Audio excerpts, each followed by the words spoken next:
J'ai acheté un miroir dans une boutique d'antiquité. Il avait une allure élégante, avec un cadre en bois sombre et des ornements dorés qui semblaient être là depuis des siècles. Je l'ai acheté pour décorer mon salon, pensant qu'il serait parfait pour ajouter une touche de vintage à ma décoration. La nuit suivante, j'ai remarqué une étrange présence dans la pièce. Un frisson a parcouru mon échine alors que je me suis tourné vers le miroir.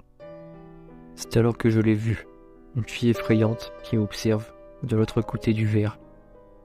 Elle avait des yeux noirs, un sourire terrifiant et une expression froide et malveillante. Je me suis reculé, choqué, et quand je me suis tourné à nouveau vers le miroir, elle était partie. Au début, j'ai pensé que c'était juste mon imagination qui me jouait des tours.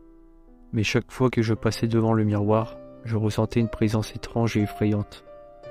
La fille était toujours là, me regardant d'un regard froid et implacable. Je ne pouvais pas croire ce qui m'arrivait. Je me suis dit que je devenais fou, que j'avais besoin de dormir ou de voir un médecin. Mais je ne pouvais pas me débarrasser de cette image terrifiante de la fille dans le miroir. Je suis retourné au magasin d'antiquité, parler au propriétaire. Un vieil homme grincheux qui semblait ne pas me croire. Ce n'est qu'un miroir, m'a-t-il dit. Il n'y a rien d'étrange à son sujet, mais je savais que quelque chose n'allait pas. C'est alors que j'ai commencé à faire des recherches sur le miroir. J'ai découvert qu'il avait été fabriqué dans les années 1800 pour une famille riche qui avait connu une tragédie. Leur fille unique était morte dans des circonstances mystérieuses. Des rumeurs disaient que sa mort était liée à une malédiction et que l'esprit de la fille était resté emprisonné dans le miroir.